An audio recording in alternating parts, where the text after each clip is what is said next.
Susquehanna comes into the bay, they burn Havre de Grace to the ground because their militia had the temerity to turn out to face His Majesty's Navy. They sailed over to Fredericktown and Georgetown on the eastern shore, burned them. They sailed over to St. Michael's, they burned St. Michael's. They set themselves up a nice little base on Kent Island, and they made themselves quite at home in the Chesapeake. So you were here in Baltimore, you were serving at Fort McHenry. How are you feeling about this? A little scared, a little nervous, because after all, you are living in the third largest city in the United States. You are living in a major shipping hub in the Chesapeake, and you're also living at the home of many privateers. Anybody familiar with privateers? What do we normally think of them? We think Pirates. of Pirates. No, not quite pirates, but if you're British, you call them pirates. Red shirt, see? Watch him. Okay, privateers are actually given a letter of marque by their government, and this letter, essentially a privateer is a, well, if you don't want to spring for a navy, you hire privateers. The navy is an expensive proposition, especially for a young, emerging republic. So we stick with the privateers. They have low, fast ships with a lot of sail, and they can creep up on a British merchant ship without much trouble. They're fairly lightly armed, but they're quick. And many of those ships are built here in Baltimore, so how do you think the Royal Navy feels about us?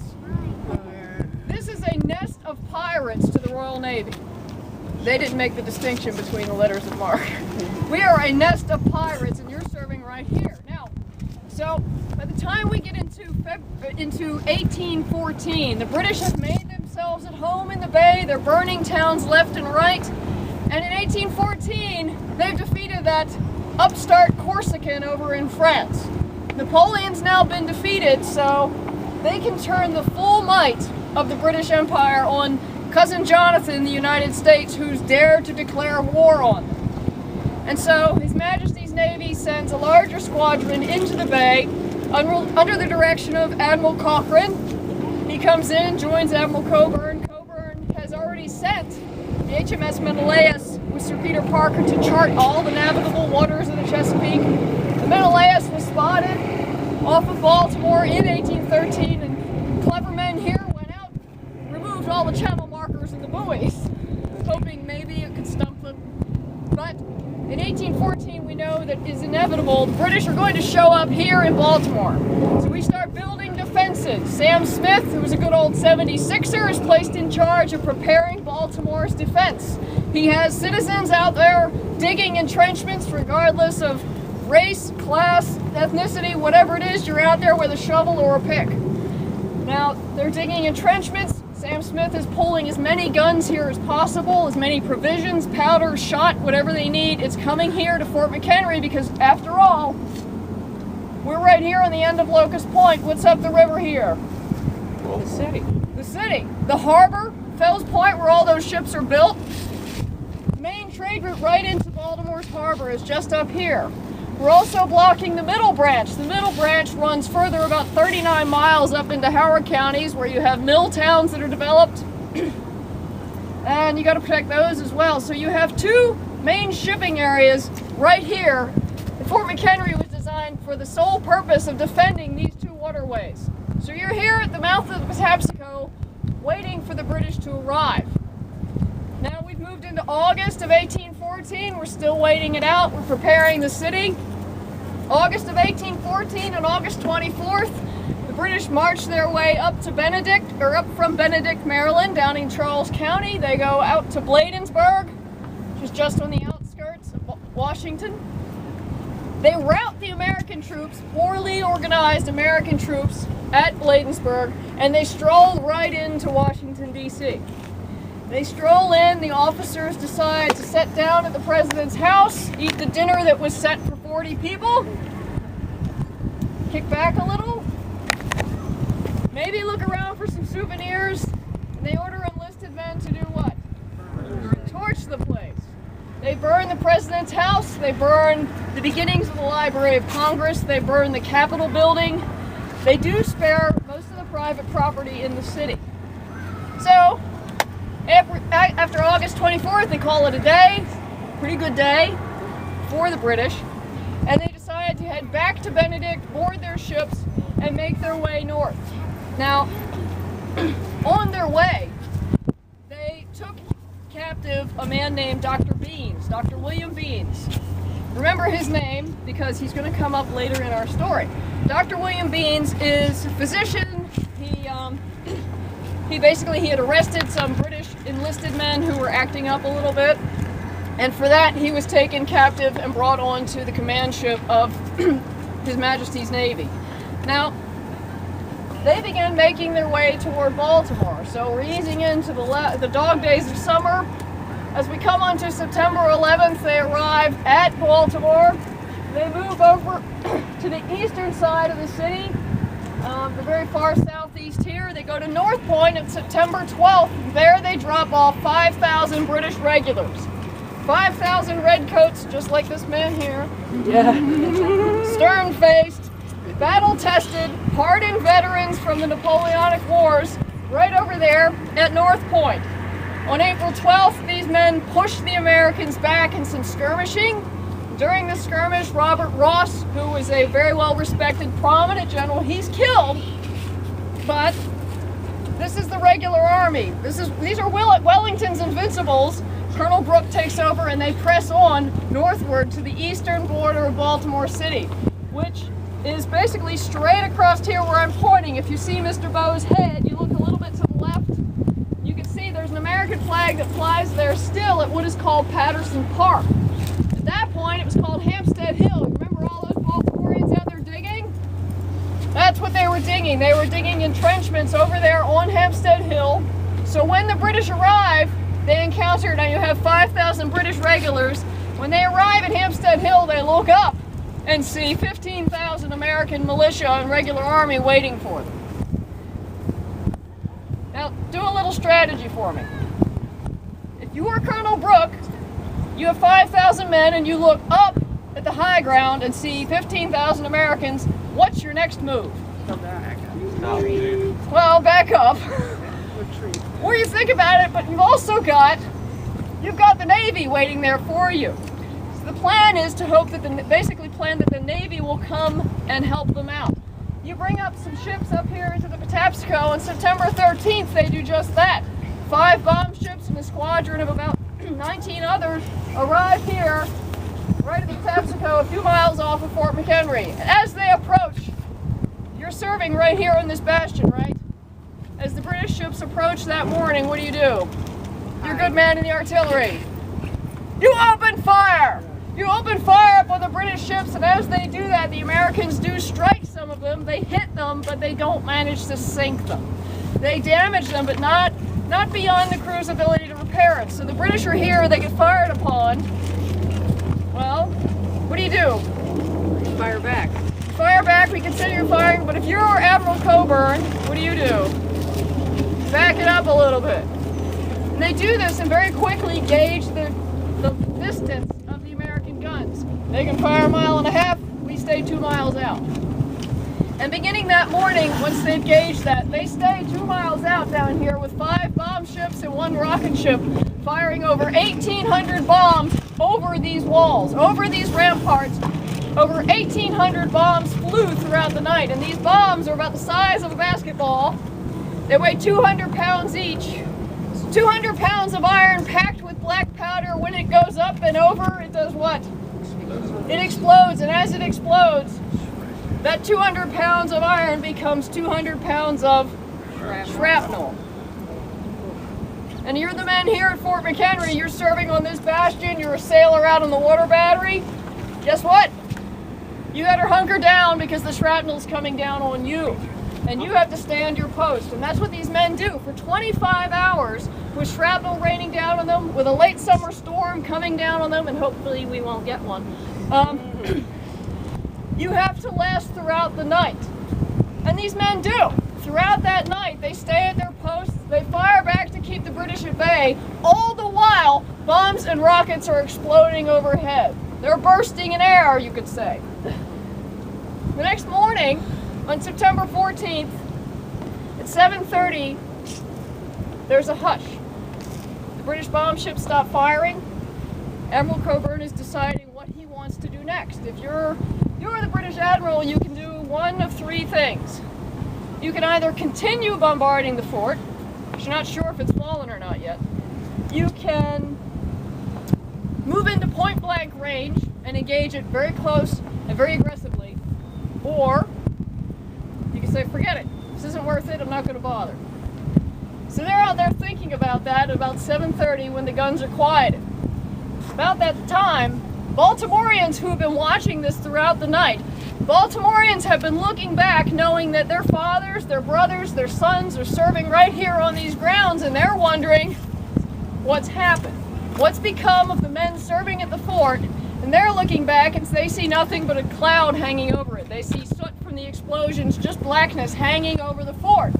They're looking back with great anxiety and worry, wondering what's going to happen to our town, because if the British make it upriver, they're going to bomb Baltimore. All those bombs are then going to go into the city, over to Hampstead Hill. Those 15,000 Americans are done. So they're looking back with a great deal of concern, you might say. Now, beyond the Royal Navy, there's a man named Francis Scott Key. Remember him? He's looking back. He is with Dr. William Beans. He's negotiated the release of Dr. Beans. He's out there on a truce ship. He's looking back. He'd been told to wait on that truce ship behind the British lines. For those 25 hours, he's been watching bombs exploding over his fellow Americans throughout all that time with little he could do about it. And he's a good Marylander. He knew what happened in Havre de Grace. He knew what happened throughout the Eastern Shore. He knew about all the towns burned to cinders, and he certainly knew what happened to Washington, and full well knew what was going to happen to Baltimore. He's looking back with a great deal of desperation. By 9 o'clock, the fort fires one shot from its morning gun. One shot. And as they do that, the men serving down here on these bastions jump up and raise their hands and shake their fists and hats in the air and start cheering. As they're doing that, men on the parade ground, the field musicians strike up the tune Yankee Doodle on the drums and fifes, and they're doing this. The men on the parade ground are also hoisting above them a 30 by 42 foot garrison flag. They bring down that storm flag and hoist that 30 by 42 foot garrison flag that we know as the Star-Spangled Banner. As the people in Baltimore look back, wondering what's going to happen to the fort, they see those broad stripes and bright stars climbing above the blackness, and they think, we're saved. We might actually make it. The men are still there. My cousin, my nephew, he might still be okay. My house may not be burned today. And the Royal Navy is looking back going, it's still there. And they have to decide which of those three options they're going to take. Do we make sail? Do we continue the bombardment? Is the raid really worth it? It's just another raid to them. They decide, oh, it's not worth it, we're going to go home. They start to make sail, and the men here all the while are cheering. And as they're doing this, that's perfect. Perfect timing. That was time, right? I worked that out. So, but beyond them, beyond the Royal Navy, Francis Scott Key is looking back, and he sees those stars and those stripes climbing above the smoke. And he wells up with such emotion, having experienced this year and a half of war in the Chesapeake. And he starts writing down the lines to a poem that we all know very well. He writes down the first stanza of that, "Oh, say, can you see by the dawn's early light what so proudly we hailed in the twilight's last gleaming?" What he's saying in that first line is, can you see the flag that was flying last night? Is it there? He wants to know if the men serving right here are still at their posts. And in the next few lines, and if you ever get a chance, read the next three stanzas. In those lines, he later describes not that storm flag he was looking for, but as it catches the gleam of the morning's first beam in full glory, reflected now shines on the stream. As the Star-Spangled Banner in triumph doth wave, o'er the land of the free and the home of the brave. He starts writing these lines, and in that he's saying, you feel the desperation in the first line, saying, is it still there? And by the time you get to the end of the poem, there's a great relief. The flag is still flying, the men are still serving, and Baltimore might actually be saved. The Royal Navy's making its way down the Patapsco back to the Chesapeake, and Baltimore's been spared. men have stood out throughout those long 25 hours. And that poem documents that night. And that poem, as you might have guessed, becomes fairly popular in Baltimore. Major Armistead becomes fairly popular in Baltimore. And that poem and the words that describe these men are set to music. It's handed out on handbills. It's set to a familiar tune called To an Acreon in Heaven. And yes, it's a well-known English drinking song.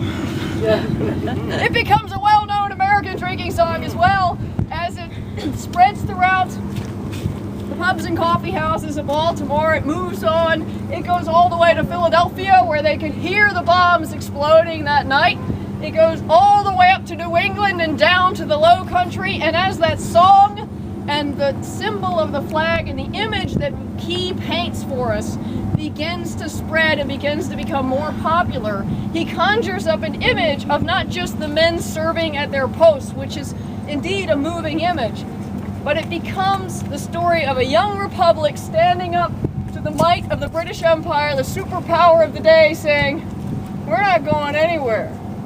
We're going to stay right here at our post." It's the story of a young republic that has finally stood on the world stage and not backed down.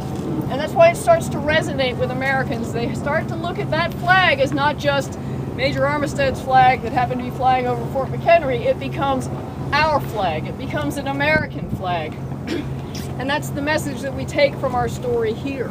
Now, I should mention, I mentioned Major Armistead. One of the legends that has cropped up about Major Armistead, he was the man who was responsible for, he was commanding officer of Fort McHenry. And he was responsible for making sure his men had their necessary provisions and shot. And many, many years later, as I said, we're going to talk about some of the lore. Many years later, we had a superintendent, Dennis McGinnis, who used to live here at the fort. He lived here. Once he'd locked the gates, once y'all had gone home, he'd lock the gates and he would typically take a stroll out along the seawall with his dog and cigar in hand and try and relax in the evening. Now, as he did this, he looked up one night because his dog was barking and barking and barking for some reason that seemed peculiar. He looks up, he looks in the direction his dog is facing, and it's right here. He looks, and just beyond that, he sees basically the top of this bastion, the silhouette of a large chapeau, which is one of those hats you see Napoleon wearing, like this. He sees a chapeau, he sees a tall, slender figure in a long coat, and is a little taken aback. And he turns away and he looks back and it's gone. And he knows that nobody's in the park. He's locked it up himself, nobody's here.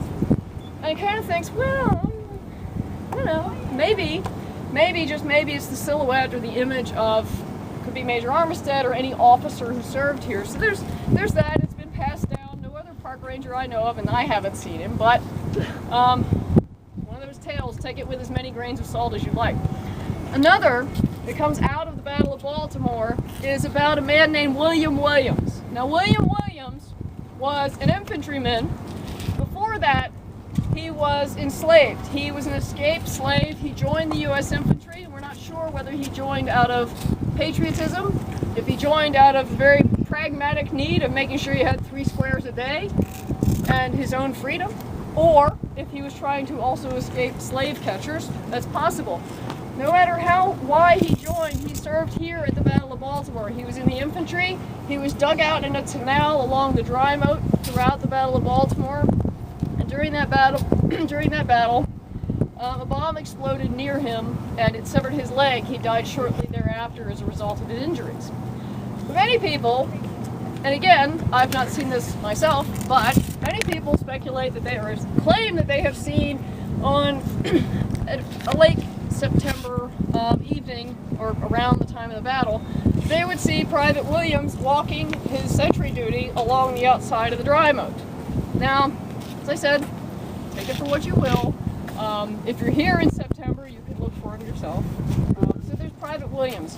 As I said, I'm not certain if any of these things have happened. I haven't seen them myself, but I thought I'd pass them along to you.